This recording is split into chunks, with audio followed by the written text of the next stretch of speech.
is not something new, but it's something that we are excited to try, and if it can work for us, we think that it could work for anyone. This is episode 275 of the Community Broadband Bits podcast from the Institute for Local Self-Reliance. I'm Lisa Gonzalez. On the far western part of the state, within the Appalachians, is Garrett County, Maryland. The mostly rural community has been working for the past few years to improve connectivity after the region has been neglected by incumbents for decades. Cheryl DeBerry and Nathaniel Watkins from Garrett County joined Christopher this week to talk about the community and their project to improve connectivity for businesses, institutions, and residents. In this discussion, Cheryl and Nathaniel describe what it's like in Garrett County, where some premises have no internet access at all, and how their progress so far is already improving conditions in Garrett County. Welcome to another edition of the Community Broadband Bits podcast. I'm Chris Mitchell at the Institute for Local Self-Reliance in Minneapolis, and today I'm speaking with two folks from Garrett County, Maryland. Cheryl DeBerry is the Natural Resources Business Specialist for the county. Welcome to the show. Thank you. And we also have Nathaniel Watkins, the CIO for the county. Welcome to the show. Thanks for having me. Garrett County, Maryland. Cheryl, let me start with you and just tell us a little bit about Garrett County. Is that right over there, right around D.C., Baltimore area, or is it somewhere else? Doesn't it sound like it? No. We are actually about as far away from our capital as you can get in Maryland. We're in the westernmost part of Maryland. If you look at a map of Maryland, there's that part in the west that sticks out into West Virginia with Pennsylvania above. And that's where we are. We're as far west as you can go in Maryland. And we're in the Appalachian Mountains. We are rural and mountainous and have many different challenges than the more urban parts of our state. Nathaniel, could you just describe for me a little bit what the broadband situation is in Garrett County? Absolutely. It's slowly getting better. Historically, we've always kind of been behind the curve a little bit in terms of broadband. To give you a little background, when I first started with the county, we had about 128 kilobits to the internet, so we're running on an ISDN circuit powering the entire county and paying exorbitant amounts of money for that. And it wasn't that long ago, actually, that we were running on just DSL. So we had a 7 meg connection running our entire government infrastructure. More recently, the state's invested a lot of money to bring some fiber to the community anchor institutions, as they call it. So we have most of our buildings on fiber. I would say probably 90% of county facilities. And that includes some things like the hospitals and schools, those types of things. And we now have gigabit internet at the government level. So we're trying to figure out ways to help some of the residences that are still struggling with very poor internet options. There's a lot of people that basically have to use a satellite connection and also cellular hotspots that have data caps. So I would say probably 30 to 40% of our population, our residents that live in the rural parts, are dealing with those situations now. Now, Cheryl, you and I were at the event in Marietta, Ohio, talking about broadband in the Appalachians. And we're going to talk a little bit later in the interview about what you all have done in Garrett County. But I'm curious, for people who, a lot of people living with broadband that's higher quality than you're describing for 10 years, and they may have forgotten, and they may have not even have a sense of how important it is today to have that. Why is this important to get better broadband access out to the residents? And I want to stop you there because we're not just trying to reach residents, we're actually trying to reach businesses as well. Can you imagine running a business, in the year 2017 without broadband service? And we have several businesses that are like that throughout our county. So just wanted to put that plug in there. Right. That's a very important distinction. Yeah. It's not just the social aspects of broadband, like social media and being able to connect to news stories and sources as they are happening in the world. It's being connected to family members who are in other jurisdictions. It's being able to access healthcare through telemedicine. It hits a bunch of different parts of anybody's life. If you are trying to look up and find a part for a tractor, if you're a farmer, that's all online now. And, it's very difficult to exist in this year and not have that connectivity. Well, and Cheryl, let me start with you, and then I'd love to get Nathaniel's reaction to this also. But one of the things that we're seeing that's a bit worrying coming out of the Federal Communications Commission is a sense that if you have 4G LTE, then you might have everything you need already. And there's also further concern that we might see satellite being legitimized as a appropriate point at which if people have satellite, we don't need to worry about them anymore. How do you react to that? A lot of people are existing with those as the only option.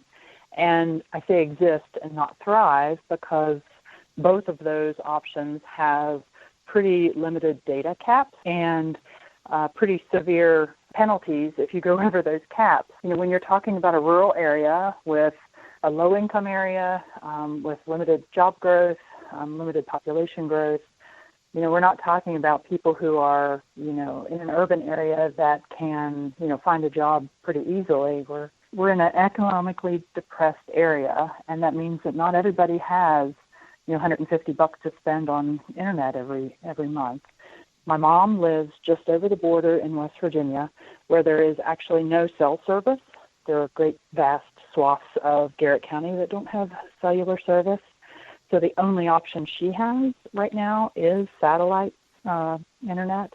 You know, she's a farmer. She's trying to sell her hay online and, you know, advertise online. And, you know, she doesn't have much capacity to do that with, you know, the basic satellite service. And Nathaniel, I'm curious how you react to a sense from some that 4G LTE is sufficient. Sure. I mean, I would use the analogy of saying, you know, I need a vehicle to get to work, and they say, well, you can run an expensive bicycle. It's an option.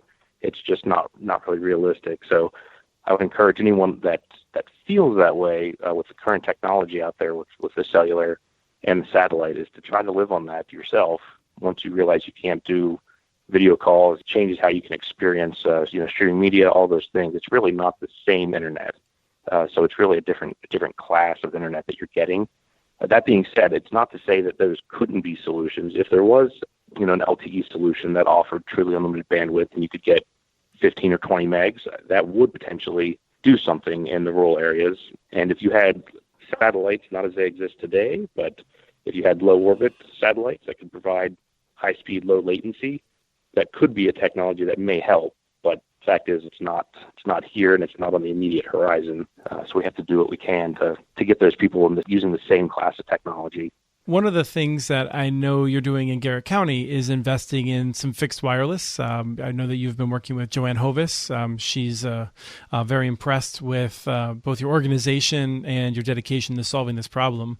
She's mentioned you many times. And so I'm curious, you know, where did this project come from and what exactly is it doing? Great to hear about Joanne because she's been a huge part of our project in helping us figure out, you know, what to do and how to reach our businesses and our residents. Basically, back in about 2010, I'm going to say, our county commissioners, the three county local officials, asked the Economic Development Department, which I'm a part of, you know, what are the top economic development initiatives that we could do to make the greatest impact on, you know, the people of Garrett County. The highest, and by far the highest, was to expand broadband availability for everyone. So, you know, once they looked at that list, they agreed and they said, okay, how are we going to do that? So we were able to find some grant funding through the Appalachian Regional Commission matched with county funds to hire a consultant, and we ended up hiring CTC Technology and Energy with Joanne's team to, you know, basically tell us what's the best way that we can reach more people with minimal broadband, and, you know, how can we fund it? How can we get it done?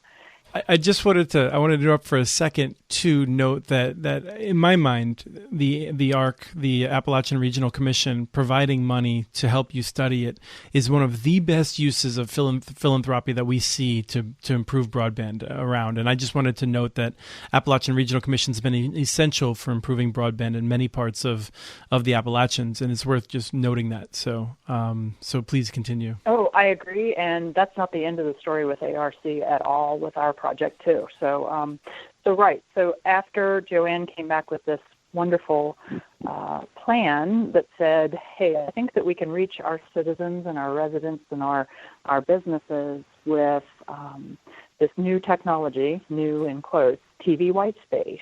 And, first we're looking at it, okay, does this really work? And then we're looking at it, okay, if it does work, then how are we going to get it done?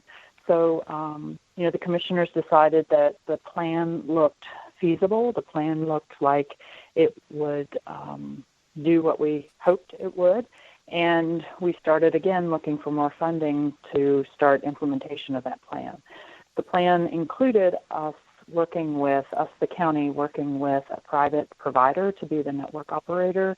Basically, the county would purchase infrastructure to offset the cost of our network operator to be profitable in the county where no other operator is expanding, because it's not profitable to go 3 miles to the next customer. So we went back to Appalachian Regional Commission and asked them for phase 1 project area, and they gave it to us. So again, the county matching dollar for dollar the investment by ARC. We have since gone back to ARC twice more, and so we have 3 phases of the project in 3 different targeted areas. And we are in the implementation phase now with our partner, which is Declaration Networks Group, DNG we call them, out of the end of Virginia. And Nathaniel, can you tell us a little bit more about the technology and what kind of capacity are end users getting from the network? Sure. So we have a mix of technology being used. We have fiber optics that the county has access to that kind of operates as the backbone, and it goes to various locations, whether it's the roof of the courthouse or cellular towers or towers we've built. At that point, we transition to a wireless network, and we're using unlicensed spectrum exclusively, so we're not using any licensed frequencies. We're using 5 gigahertz wherever possible, simply because the equipment's less expensive and it's fast and it can go long distances. And in scenarios where we don't have great line of sight or near line of sight, we transition to the TV white space technology. Not as fast throughput, but it penetrates really well. So a lot of times we'll have scenarios where there's just too many trees in the way, or maybe a hill, and then we'll transition to TV white space to get that signal to the end user to then provide service and share with the neighbors basically in that area. So primarily those are the 2 different technologies we're using once we transition to a wireless infrastructure. And what kind of capacity do you get? In particular, I'm always curious about the TV white spaces in the real world. Best case scenario, I would say you can probably get 20 megabits of throughput on a single channel. The FCC just started allowing people to start playing with bonding channels together. So we've actually been doing that with DNG and our manufacturer. So we've bonded channels, and that will essentially, I believe you can do up to 3 bonded channels is where they're at right now. So that would theoretically give us a throughput of about 60 megabits. And again, that's best case scenario once you start getting some trees in the way. But I don't think it's unrealistic to say you could get a 40 meg connection on the TV white space with some bonded channels and some kind of real world variables thrown in the mix. And what about the 5 gigahertz stuff? There we can get a lot of throughput there, so it's not a big deal to push 100, 150 megs without any trouble. And if we have a customer that needs a lot more, we can tweak some things there and probably blast out probably close to gigabit if we needed to. So, Cheryl, you've been working on this for, it sounds like at least 7 years. What have you found over this time period in terms of the level of service in the county, in terms of how many people have it versus what you see in federal statistics?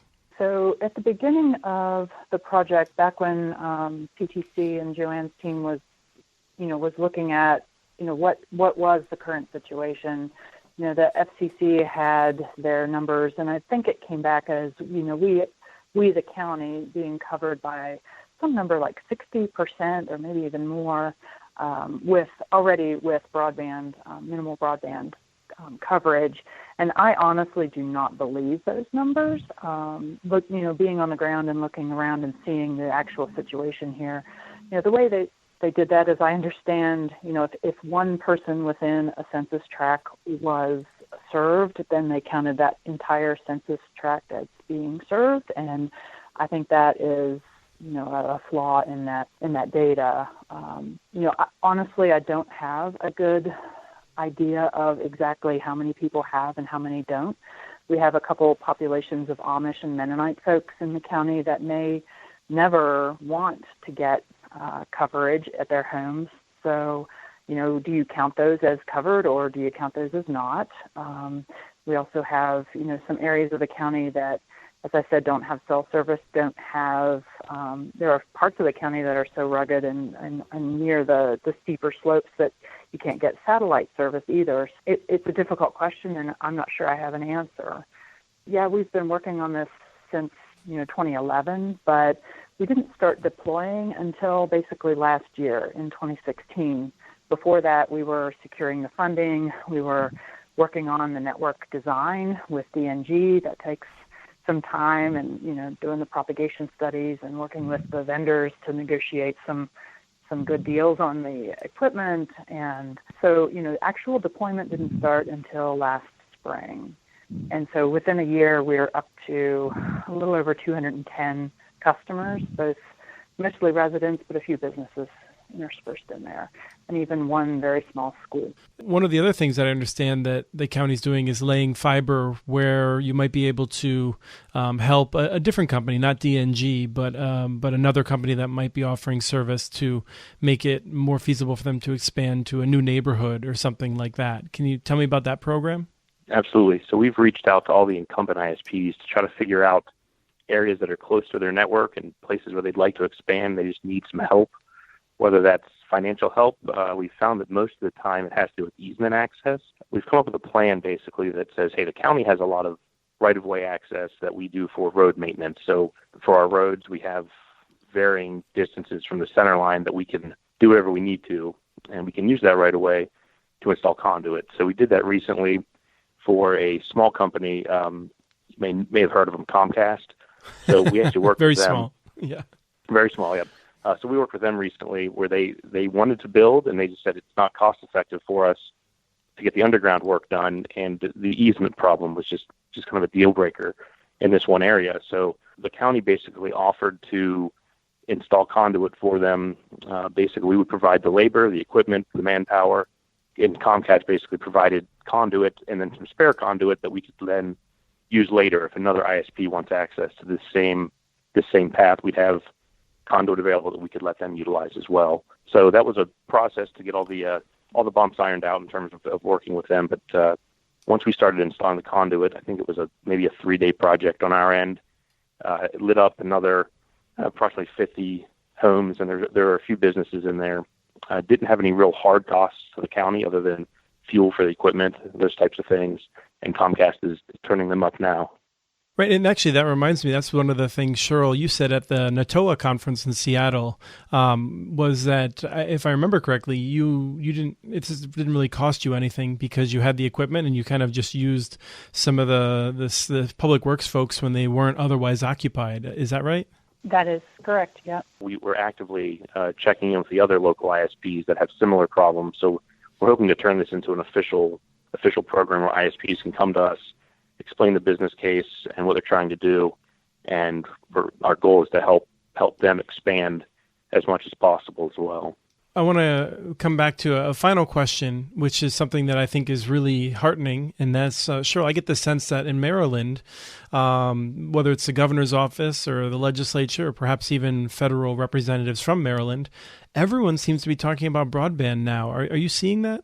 I am seeing that, and they're not just talking broadband, they're talking rural broadband, which has been very refreshing. Our governor has created a task force for rural broadband. This summer they've been working on a plan to help rural jurisdictions reach more of their residents and businesses, which has been amazing. The folks on that team are doing some really good work, and I can't wait to see what comes out of that. I think it's due next month, I believe. And, our representatives have been supportive. Our State Department of Information Technology has reached out to us, as well as the governor's office, to ask, how can they help? What roadblocks are there? One of the things that we were hoping to do with our project was to use some state-owned assets So we have all of the county assets that we can being utilized, including like the fiber that Nathaniel was talking about. We wanted to, get our antennas up on some state towers, state communications towers, so that, we could reach further and reduce our costs. So if a private business wanted to come here, nobody's doing it because it's insanely expensive to reach a very few number of customers with limited, ability to pay for the higher speeds. So if it was profitable, somebody would have come here and done it. And so we're trying to make it so that it is profitable. And the way we do that is reduce those infrastructure costs. So working with the state to get on some state towers, working with the county to reduce costs for easements and right-of-way issues. It's all part of the grander plan of, just trying to get more people connected. Great. Are there any closing comments, Nathaniel? I'd just like to reiterate Cheryl's point that the partnerships have been invaluable. So coming from a technology side, I tend to downplay the people involved. So the technology's kind of honestly takes kind of a sideline on this. It's really about working with other jurisdictions, state, federal, other nonprofits to really get stuff done. That part's been great. Excellent. Any final comments from you, Cheryl? I'm just excited to share our story. It is not our idea. It is not something new, but it's something that we are excited to try. And if it can work for us, we think that it could work for anyone. Great. Well, thank you both for taking time to tell us more about your corner of Maryland and also for being so dedicated to solving these problems for your community. Thank you. Thanks. Thanks so much for having us. That was Christopher with Cheryl DeBerry and Nathaniel Watkins from Garrett County, Maryland, discussing their Internet Infrastructure Initiative. We have transcripts for this and other Community Broadband Bits podcasts available at muninetworks.org/broadbandbits. Email us at podcast@muninetworks.org with your ideas for the show. Follow Chris on Twitter. His handle is @CommunityNets. Follow muninetworks.org stories on Twitter. The handle is @muninetworks. Subscribe to this podcast and the other ILSR podcasts, Building Local Power and the Local Energy Rules podcast. You can access them on Apple Podcasts, Stitcher, or wherever else you get your podcasts. Never miss out on our original research by also subscribing to our monthly newsletter at ilsr.org. Thank you to Arnie Huseby for the song Warm Duck Shuffle, licensed through Creative Commons, and thanks for listening to episode 275 of the Community Broadband Bits podcast.